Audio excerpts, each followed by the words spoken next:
All right, people, it's about that time. It's about that time.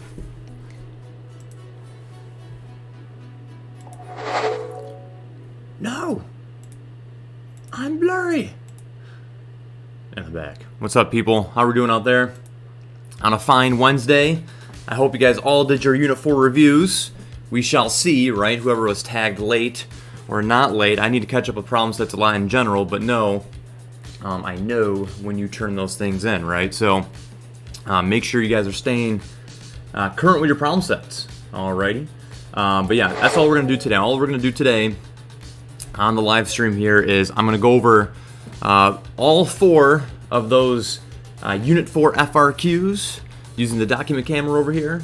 And then afterwards, you're going to have time to either complete the AP Classroom MCs that I unlocked yesterday, the Unit 4 AP Classroom MCs that I unlocked.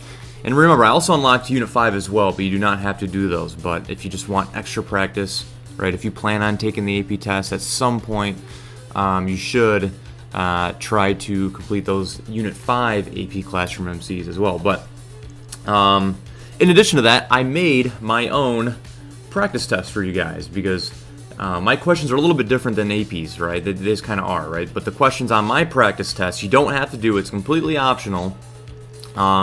Mirror the questions I'm going to ask you guys. So it looks something like this, right? So I post this here, and then I'll post the answer key in the comments.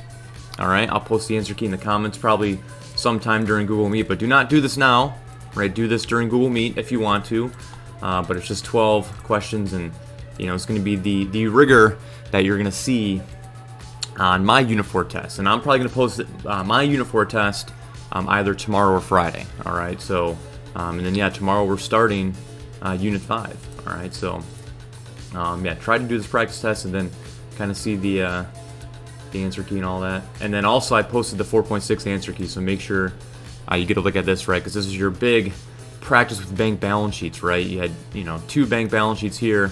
Make sure you look at it. I tried to explain some of the more difficult questions. So if you got questions on any of these, again, let me know in Google Meet. All right, people, your question of the day, your attendance in the chat is, which language do you wish you could speak fluently? Right? I know some of you guys are taking a foreign language, at the high school or whatnot, or maybe you just kind of know a little bit of another language, but which language, other than English, obviously, right, do you wish you could speak fluently? Annabeth says French. I took 4 years of French, and I don't know if I can parlez-vous the français anymore. I don't know. But I feel like I could. I could read French and figure out kind of like what's going on, but in no way could I just hold a conversation. Absolutely not. Absolutely not. Ooh, someone said sign language. It's a very smart one. Smart response there. All right. Sophie says Japanese. That'd be pretty cool. Sonyu says Japanese as well. Yeah, Allison says sign language is really sweet. That's very smart. Are you taking sign language, Allison? Italian. Wow, a lot of you guys are saying Italian. Chinese, German. I wish I could speak Arabic. I understand everything though. Kind of ironic. So you can understand it if you hear it, but you can't think of the words to say back. Hawaiian. Ooh, that'd be a good one. You'd probably rarely use it, but it'd be sweet. French, Italian, Chinese, sign language, French, Italian, ASL, American Sign Language, Italian, French, sign language. Man, you guys are all saying sign language. That's interesting. None of you guys are saying Spanish. Mine would be Spanish. I think Spanish is a beautiful language. I would love to know Spanish. Did anybody? No, not one of you guys said Spanish? It's because you guys are all taking Spanish, and you're probably all like, tired of doing schoolwork for it. Finnish or Russian? That one's good. Do you have family that's like Finnish or Russian? Right? It's a good one. I think I would say Spanish. I know that's very common, but like I feel like it'd be the the most common one you'd have to use, perhaps. And I just think it's a beautiful language. Spanish is Espanol. And when we're playing GeoGuessr, we're always in Spanish countries, right? So I would need to know, how to get out of those, right? And how to locate, where we're at, right? But we haven't played GeoGuessr in quite some time. We're going to have to do that. We're going to have to do a competition against Third Hour, and then winners get summative points, which you guys probably want. You guys probably really want summative points. We'll do a GeoGuessr games, like a 3-game series, probably towards the end of the semester, because we're almost there, people. I mean, we're almost there. We got, as you can see, we got balance of payments Thursday and Friday. That's a 2-day thing for Unit 5, and then we have foreign exchange, which usually is 2 to 3 days as well. So we're going to be done with the content next Wednesday. We're going to be done with the content next Wednesday. And then you're probably going to take the Unit 5 test, which is going to be a smaller test. It's not going to be as many questions as normally is, right? It's probably going to be like 20 instead of like 30. You know, probably like Thursday. And then I don't know what we're going to do on Friday. A 200 final exam question, right? I don't know. We'll see. But I don't really know what I want to do for final exams yet. I don't even know if I'm going to give you a final exam yet. I don't know. It depends if I'm required or not. And I think it's kind of unclear at this point whether we're required to give you a final exam. But we'll see. Maybe we'll try to make it fun. I don't know. Do you guys want a final exam? Like a test? Because I can do that. I don't know. I got to give the people what they want, you know? All right. Any other announcements that I can think of? Oh yeah, the if you plan on redoing your Unit 3 test, right? Everyone says no. If you plan on redoing your Unit 3 test, that is due tomorrow night. All right, tomorrow night. If you want to better your Unit 3 test score, get on to GoFormative, grind out the questions, right, and make sure that is submitted by tomorrow night. Okay, Mr. Moore is very, very tired of students not taking the test, right? Or, you know, being like, Mr. Moore, I need to take the retake, and like the retake was available for a week. Where were you at, right? We're pretty close to a week, but it's kind of more so a problem in 5th and 6th hour. Like some kids just don't even take the first test. So yeah, no one wants a final exam. Sometimes you can better your overall score though with the final exam, but I don't know how that's all going to be weighted this year. I think that's it. Yeah, it's pretty much all the announcements I need to give you. All right, so let's move over to the Unit 4 review. All right, so people, it looks like this, right? I posted this a few days ago, hoping that most of you guys would do it. Where is this at? Where's my Unit 4? There it is, Unit 4 review. I was hoping many of you guys would do this. But I'm going to go over these FRQs here. So if you did these FRQs, try to pull up 2 windows, right, and kind of grade your own FRQs as we kind of go.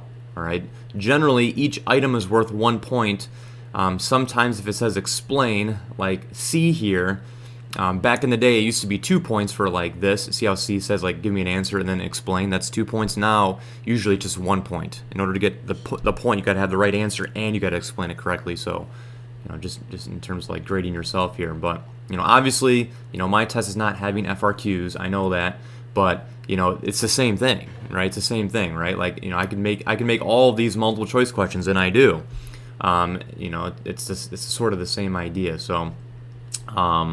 And then this first part's really, really important, people. I'll post the answer key to this, but people, you have to be able to do this, and you have to be able to do this with relative ease, I would suggest, right? Like, this has to be super, super easy, right? Like, what happens to money supply? Like, oh, I know, like, buy bonds, right? Buy bonds would increase the money supply. If I increase the money supply, interest rates are going to go down, so investment's going to go up, so aggregate demand's going to go up, so unemployment's going to go down, right? It's got to be very, very easy.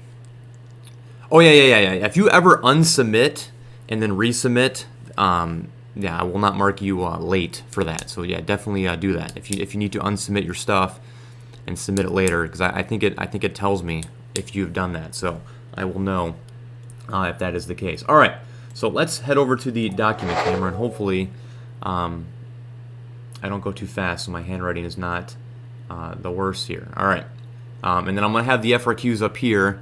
I know you guys can barely see them, right? Hold on, maybe if you. Let's see what it looks like when I maximize my window. It's hard. It's kind of like blurry. I can stream in better latency, like more clear image, but then the delay is longer. It moves the delay from like 7 seconds to like 30 seconds, which is kind of unfortunate. All right, so let's get on to it, people. All right, so their first FRQ, I believe, is the one I'm showing up here above. It says assume that the United States, actually I'm gonna do that real quick and I'll just remember to like not to write there. Assume the United States economy is in long run equilibrium with an expected inflation rate of 6%, right? So we're expecting a lot of inflation to happen. And the unemployment rate currently is at the net rate of unemployment at 5%. The nominal interest rate is 8%. All right, so we need to draw long run equilibrium. I'm gonna turn off my space heater. I don't know if you guys can hear that or not. All right, so what graph are we drawing? We're gonna draw the Phillips curve, right? So again, usually part A could either be the ADS model or it could be the Phillips curve. And you guys see on FRQ4, I actually gave you the PPC, right? All three of those graphs, you can show the state of the economy, right? So we can show the state of the economy using the Phillips curve, and we're going to do so here. So we got one, and then we got question A. This pen's like not the best. Can you guys see that? You guys can see it. All right. So using a correct label graph, blah, blah, blah, blah, blah. Let's draw that Phillips curve. So we got inflation up top here, and we got unemployment down below, right? We'll write it all out, right? I sometimes write INF and I write UNE, right? Like write out the full thing, or else you're not going to get points if you plan on taking the AEP test. So we got SRPC, we got LRPC. It'll always be like that. No matter the state of the economy, you're always going to draw LRPC. I don't know if this pen's going to work here. And then it says draw a point A, representing the state of the economy, right? So we're at long run equilibrium. And long run equilibrium is going to be right here because this is the only part where we're operating at our net rate of unemployment, which is 5%, right? So that's the idea. And then I'm going to put our expected inflation rate here of 6%. Just give a value there, all right? So there we go. There is our Phillips curve. I might move over to the pink pen. It smears, but it definitely writes like it doesn't, All right. So that's everything you had to do for the first part, right? Use the Phillips curve to draw the state of the economy, and we did so. B, calculate the real interest rate in the long run equilibrium. All right, so B, we know that real interest rates are equal to nominal interest rates minus inflation, whether that's actual inflation or that's expected inflation, right? So the nominal interest rate is given to us. It says the nominal interest rate is 8%, right? Is 8% minus the inflation rate, which is 6%. So the real interest rate would be 2%, right? So my answer would be 2%, right? Don't forget that equation. That equation is super, super important, right? And it helps tell you, right, who is helped and who is hurt when there is unanticipated inflation, right? If inflation ends up being more or less than this, we know what happens to the real interest rate, and we can identify, who is helped and who is hurt by that. All right. Part C says, assume now that the Fed decides to target an inflation rate of 3%. All right. So our current inflation rate, or our expected inflation rate, is 6%, and we want to have an inflation rate of 3% instead, right? The Fed wants to decrease the price level. The Fed is trying to decrease the inflation rate, right? So they're going to use contractionary monetary policy. So it's either selling bonds, that's raising the reserve requirement, or that's raising the discount rate, right? Either of those three things the Fed can directly do, right? The Fed can indirectly raise the federal funds rate if they wanted to, but that's not, what they can directly control. But the question says, what open market operation should the Federal Reserve undertake? What open market operation? So that refers to the buying and selling of bonds. That's what open market operations is, right? So my answer has to be either buy bonds or sell bonds, and which one's contractionary? It's selling bonds. So the answer, quite simply, is sell bonds, all right? Because that's open market operations, and that's what we would do if we want to decrease price level, all right? Because we want to raise the interest rate. That's how we're going to do that. We're going to do that by selling bonds. We raise the interest rates, businesses invest less, thus they demand less, aggregate demand decreases, thus price level decreases, all right? Okay. Part D says draw that money market. Draw the money market. All right, let's draw the money market real quick. Okay. I got, again, I'm going to be lazy here. I'm just going to write NIR, right? Nominal interest rate, but you make sure you write all that out. You know, I'll write this out. Quantity of money. Okay. I got my money supply. I got my money demand. And it doesn't say label it any particular way, so I'm just going to write like QME. I'm going to write like RE. And then it says, show how the Federal Reserve's action that you identified in Part C would affect that nominal interest rate. So we chose to sell bonds. So we need to decrease the money supply. All right, and then what happens is if we do that, right, I'm trying not to get pen on myself, it's going to raise nominal interest rate. I'm going to draw an arrow there so it's just really clear like what happens to that nominal interest rate is that it's going to rise, right? So this is a part where you could get error carried forward, right? If you said buy bonds, right, you just messed up on Part C, but you increase the money supply, you would still get points awarded for Part D here, right? Part D is based on what you did here. So as long as this is what you did here, right, you know, everything else is error carried forward, right? Even Part E, right? If you answer what happens to aggregate demand based on, you know, what you did here, it's fine, right? Again, if you make a mistake, as long as it you know, is the same throughout, right? It actually is like sound economics throughout. You're fine. You're just going to miss the 1 point here if you said buy bonds or anything else that you could have said. All right, so we did the money market. Now Part E says, how will the interest rate change you identified in Part D affect aggregate demand in the short run? Now it doesn't require us to draw the ADS model. I'm going to do so anyway. And I'm going to draw that over here just because I feel like we're going to need it later. I feel like we're going to have to do the that Phillips curve question, and it's just going to help to have the ADAS model drawn. So we started at long run equilibrium,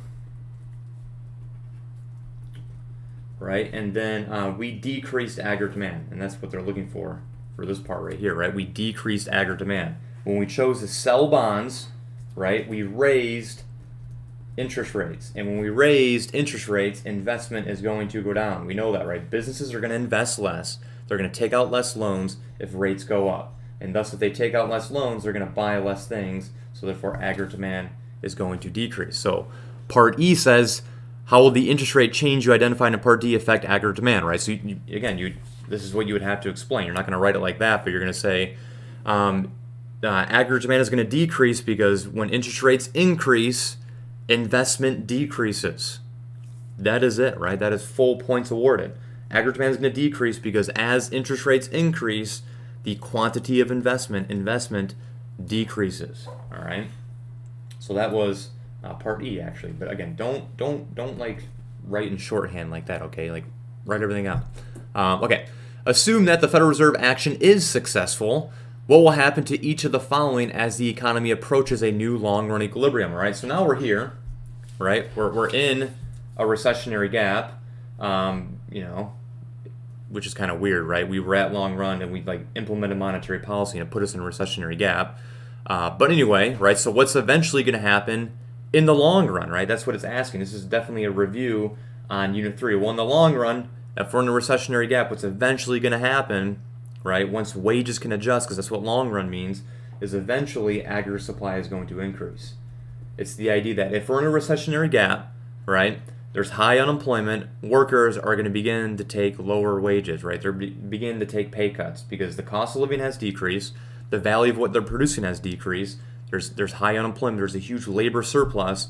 They're going to be forced to, really, if they want to have a job, to take lower pay, and they can afford to do so, right? Because the price of everything has decreased. So that's the theory, right?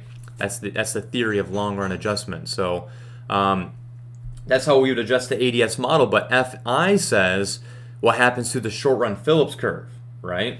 Well, if we go to our Phillips curve over here, right? What happened with what? So let's kind of like do this real quick, right? When we went from point A to point B, right? Let's show that on our Phillips curve real quick, right? So when we went from point A to point B, we had a decrease in price level. See how I like to draw these arrows? We had a decrease in price level, and then we had an increase in unemployment, right? Because we're making less output. An increase in unemployment. We're making less output. So that's how that's the recessionary gap. We went from long run equilibrium to a recessionary gap over here on the Phillips curve, right? And then it says what happens in the long run. Well, when we went from B to C on the ADS model, right? We had a decrease in price level and a decrease in unemployment because we're making more output. So I just got to go over here and show it. Decrease in price level and a decrease in unemployment. And we're going back to long run equilibrium, so I need to make sure we show going back to long run equilibrium over here. I'm going to label that point C, and I'm going to draw a new SRPC curve there, right? SRPC1. All right, so the answer is this, right? The answer is the short run Phillips curve will decrease, right? Because eventually wages will decrease. That's your answer, right? To explain the long run adjustment of short run Phillips curve is the same thing as explaining the long run adjustment of aggregate supply, right? Short run Phillips curve will eventually decrease because wages will eventually decrease, a decrease in the cost of production. Or you could say, short run Phillips curve will decrease because as wages decrease, aggregate supply is going to increase, right? You can also make mention of aggregate supply. So that's FI, right? Make sure you explain that well. And then FII says what happens to the natural rate of unemployment? At any time did this change, right? No. Right, that definitely did not change. Right, there was no change to unemployment compensation. There was no change to frictional unemployment or structural unemployment. Right, there's nothing that changed that. All we had was some cyclical unemployment, and then cyclical unemployment, diminished. Right, and went away. So that was FRQ number 1.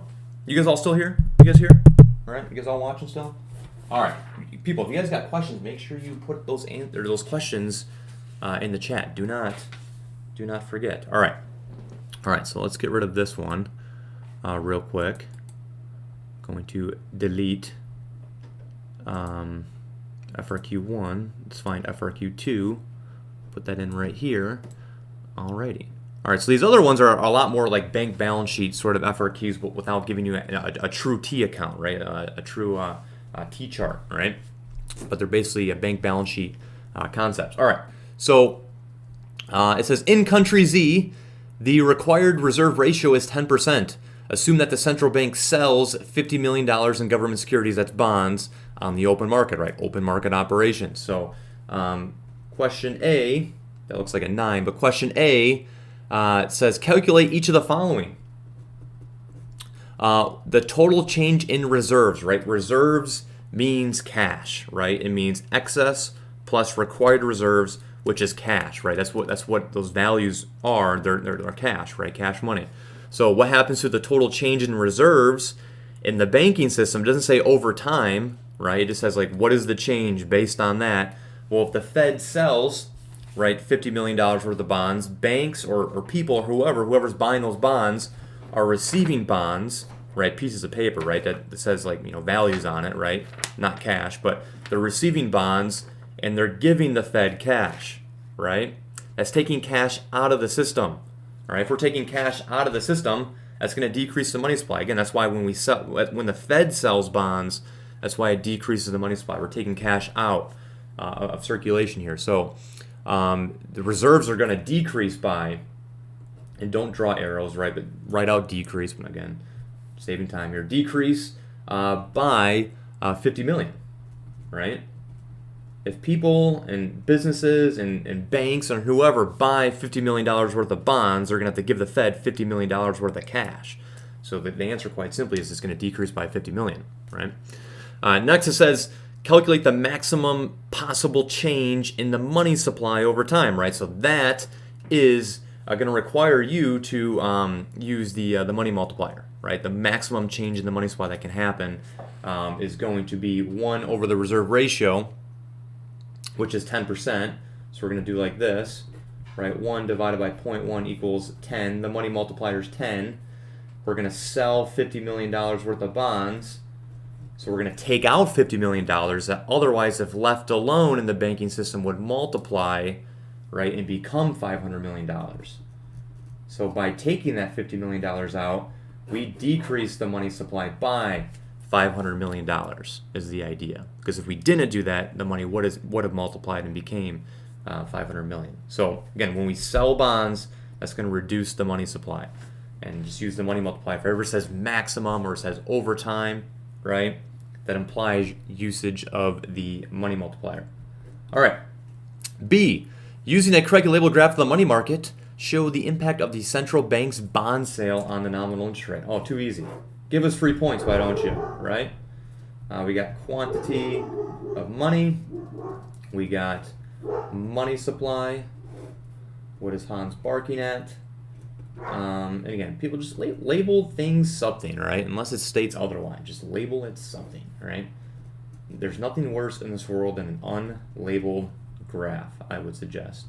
All right, so that is it, right? We're going to decrease the money supply. That's what happens when the Fed sells bonds. So you just had to show that and then show that rates are going to rise if the Fed sells bonds. C, what is the impact of the central bank's bond sale on the equilibrium price level in the short run, right? Again, when rates increase, right, investment decreases, and when investment decreases, aggregate demand is going to decrease, and then when you decrease aggregate demand, right, we know that output's going to go down, price level is going to go down, and unemployment would increase, right? So the answer is price level is going to decrease. And it doesn't say explain, right? So you're just going to say price level decreases. If it said explain, right, you would say due to the bond sale, it's going to raise rates, which is going to decrease investment, which is going to decrease aggregate demand, which is going to therefore decrease price level, right? You just explain it going all the way through. But the answer is price level is going to decrease. And then part D says, again, error carried forward, right? So if you mess up, it's fine, right? Just, keep it going. Keep messing up. No, I'm just kidding. D says, so that was like C, kind of, right? But obviously that's not a legitimate, answer, right? I just, whatever. As a result of the price level change in part C, are people with fixed incomes, right? Generally, the elderly, right, living off Social Security or any sort of retirement, generally live off fixed incomes. Are they going to be better off, worse off, or unaffected if we have deflation, right? If price level decreases, they're going to be better off, right? They're receiving, $5,000 a month, $5,000 a month, right? And now prices decrease, they're going to be able to buy more things, right? Their purchasing power would increase, right? So you would say better off because now they're going to have more purchasing power. They're getting fixed income and prices decrease, they're going to have more of an ability to buy, goods and services. That would be D, all right? Any questions on that one? Remove. All right, we're on 3 now. All right. So 3 says, assume. I feel like I'm wasting paper. Am I wasting paper over here, people? I feel like I am. I feel like I'm wasting trees a little bit. All right. Assume that the reserve requirement is 20% and the banks hold no excess reserves. Assume that Kim deposits $100 of cash from her pocket, in her pocket, right, into her checking account.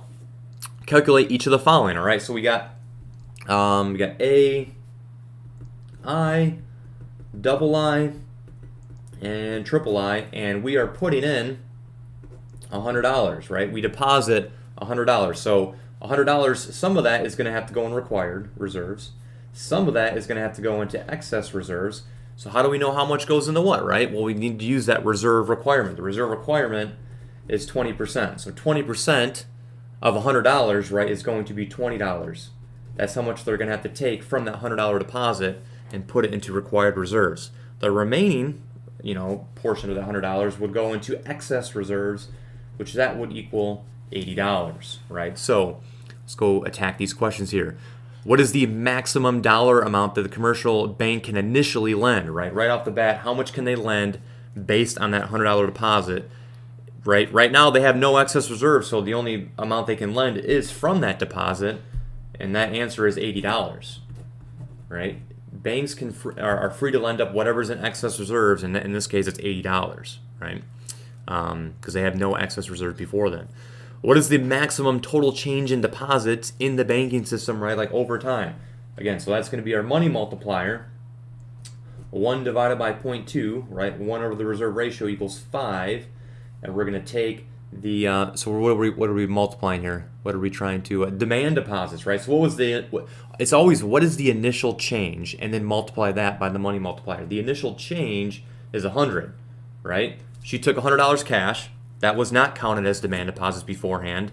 She puts it in her demand deposit, which is a change of $100. That's going to get multiplied, so the total change would be, 5 times 100, it would be $500. Right? That is the answer to AII. Demand deposits will change by $500. Right? What is the maximum change in the money supply? This is the question they have to be careful of, right? Because when this $100 of cash, when she converted that into $100 in demand deposits, does that represent a change in the money supply? It definitely does not, right? Cash is money, and so is money in demand deposits, right? So that was not a change in the money supply. They're both counted as M1 measure of money supply. So the change is going to be like this, right? What a lot of students do is, again, is what is the initial amount that's going to be lent out, times that by the money multiplier. 8 times 5 is what, 400? I think, 400, right? Or what you could do is, you could do the full $100, right? Like just like you did here, and then subtract the $100 at the end, right? Because again, that $100 cash was not, or it was counted in the money supply. So like it does not represent a change in the money supply. It already was money, right? It already was counted. So the answer is $400. So again, most students just do 500 times the money multiplier, and then they just take out the deposit, right? They take out, the $100 cash deposit, at the end, right? So that'd be $400. Is that one? Okay. B says, assume that the Fed buys $5 million in government bonds on the open market. As a result of the open market purchase, calculate the maximum increase in the money supply in the banking system, right? If the Fed buys $5 million worth of bonds, so again, it's going to be 5 million times the money multiplier, in this case is 5, it's going to be 25 million, because again, the bonds are not counted as money, right? And when the Fed buys the bonds, they put in all that money's going to get multiplied, right? It's all new money in the system, and we're going to say it's going to increase the money supply by 25 million because the Fed's buying bonds. Again, the Fed's buying the bonds back from us. We're giving the Fed pieces of paper, and we're getting payment for that. We're getting money for that. And then once we put that money in banks, it gets lent out, deposited, right? It's going to multiply and become $25 million, an increase in $25 million. Okay? Next up is part C. Given the increase in the money supply in part B, what happens to real wages in the short run, right? So we know that when money supply increases, not goes up, but increases, goes to the right, interest rates are going to go down, right? Again, it would look something like this. When the money supply increases, rates would go down, right? We can see that, right? Rates would decrease, and when interest rates decrease, investment increases. I almost messed up there. Investment increase, right? Interest rates go down, the cost of borrowing goes down. Business are going to be like, all right, I want to take out some loans, right? I want to upgrade the production process. I want to buy new warehouses, new equipment, new machines, right? Let's invest. Let's take out more loans, and thus we're going to buy more things. We're going to buy more capital goods, right? So on the ADAS model, aggregate demand is going to increase. And when aggregate demand increases, price level is going to increase, right? Price level is going to go up. And in the short run, because it says short run, right, wages are fixed. We know that nominal wages are fixed. The amount of money that someone's making does not change in a short period of time, right? They can't, right? They're locked into their labor contract with their employer. So you're getting paid the same amount, but prices go up all around you, right? Your real wages, your ability to buy things would certainly decrease, right? So the answer to that would be, decrease, because wages are fixed in the short run and price level increase. You have to just say what happens to price level.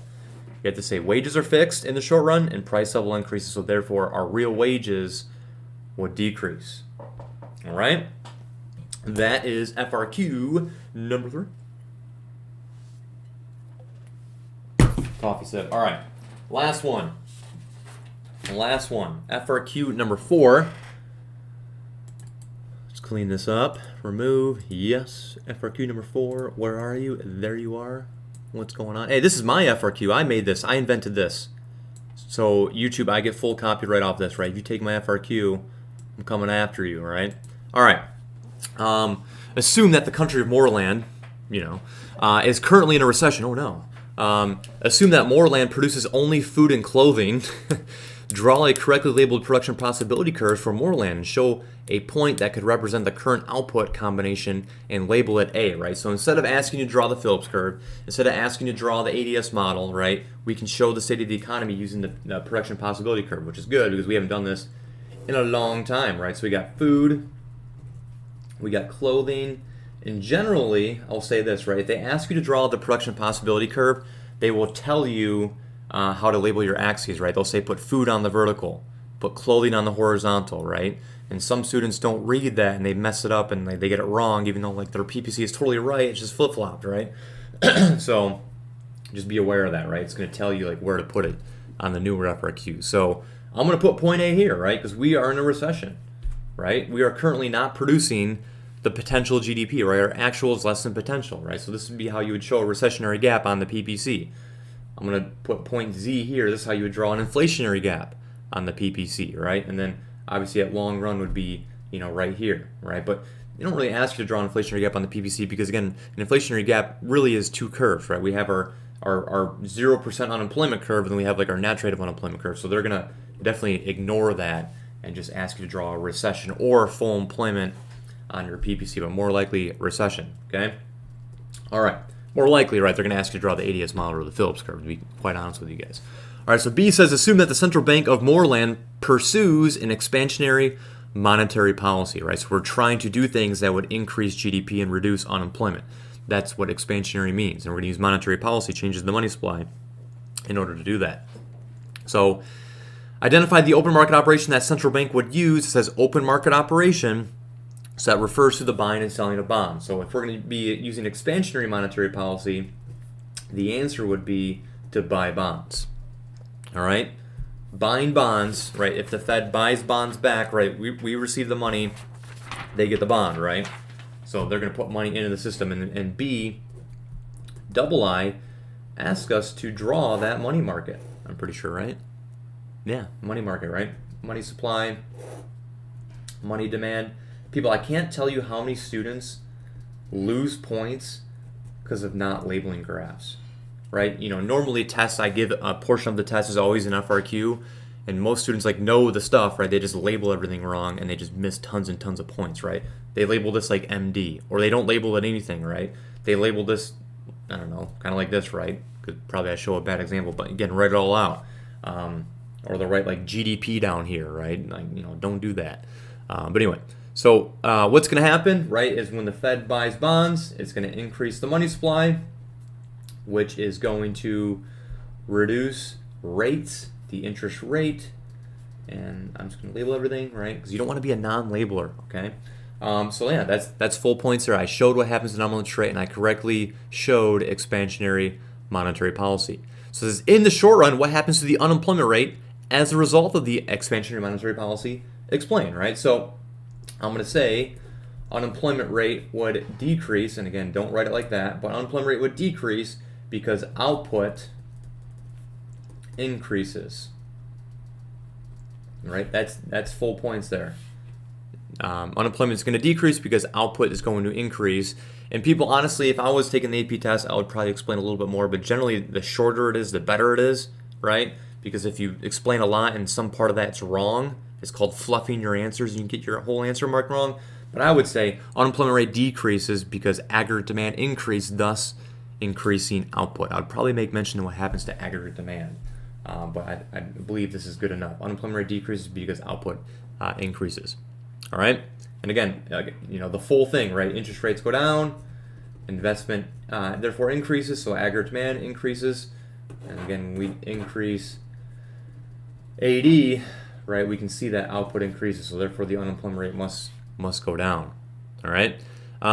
Next up, given your answer to part B double I regarding the interest rate, what happens to real GDP in the short run? Well, we kind of needed to know that in order to get to here, right? So real GDP would decrease real GDP would increase because aggregate demand increases, right? Like I just go a step beforehand, right? The reason to why output increases because aggregate demand increases because investment has decreased, right? Just so, explain the steps that took you to that point. I should move around 3 and 4 a little bit. 5 says, given your answer to part B double I, again, if you messed up, right, you're fine. Just make sure you keep it going. And I'm glad I asked this question, right, because we've only, I think, talked about this like 1 or 2 times, right? Remember, before we talked about the bank balance sheet, we talked about this idea of bond prices. And when we're talking about bond prices, we're talking about the price, the value of previously issued bonds. That's what it's going to imply, right? That's what you're going to assume. the price of previously issued bonds. So what happened is rates went down. If interest rates go down, bond prices increase. We know that those are going to be inversely related. So you would say bond prices increase because interest rates decrease, and that is all you need for the answer, right? But it's kind of this idea, right? If you bought a bond for $100 and the interest rate is like 3%, right? And now, so that's the bond that you own, you own, or you already have that, right? And now the Fed is issuing the same bond, however, at lower interest rates, because that's what happened here. Interest rates went down. Which bond is more attractive, right? This one. The price of issued bonds, right, would be definitely more valuable, right? You have two options, right? If you want to buy a new bond now, right, you can either buy the new bonds from the Fed, and this is like the price of the bond and like how much rate you're going to get, right? So you're going to get $100 paid back to you plus 1% interest, or would you rather get $100 paid back to you by the Fed at 3% interest? This one, right? You'd much rather have this one. So this person could sell their bond for a value greater than $100 is the idea. If this person wanted to sell their bond, they could sell their bond for, I don't know, maybe like $120, right? And people would still buy that because that bond at $120 at 3% is much better than $100 at 1%, right? The face value wouldn't change, but you'd give that person $20 and they would give you the bond, right? And then, after that bond matures, you're going to get $100 back at 3%. That's much more attractive than the new bonds being issued. That's the idea. What happens to the bond price, the value of previously issued bonds? If rates go down, previously issued bonds would be more valuable, is the idea. And it's hard because it doesn't say that. It doesn't say previously issued bonds or anything like that. But that's the concept, and that's how it's always going to work. So you're going to have to remember that. All right, people, that is it. That is our Unit 4 review. I hope that helped. Those FRQs basically had everything that we did in Unit 4 on them. So, yeah, I hope that helped. All right, people. So now what we're going to do is we're going to go to Google Meet. And again, this is going to be a time for you to either complete your Unit 4 AP class from MCs, which I'm going to grade, not for accuracy, but for completion, right? Just try your best on it. I know some of those FRQs aren't the best. And then, they're optional, right? But I would do my Unit 4 practice test. And I'm going to put the answers to that test in the comments. So there should be no surprises, right? If you do that practice test, right, and you get like 100%, you're probably going to, get pretty, close to that score on my test. If you take the practice test and get like 6 out of 12, right, and you don't study, right, you're probably going to get like 50% on my test as well, right? So it's kind of just a good indication on where you're at. But, all right, people, I will see you in Google Meet here in a bit. And you can take a break, 5-minute break if you need it, right, because we kind of did a lot today. All right.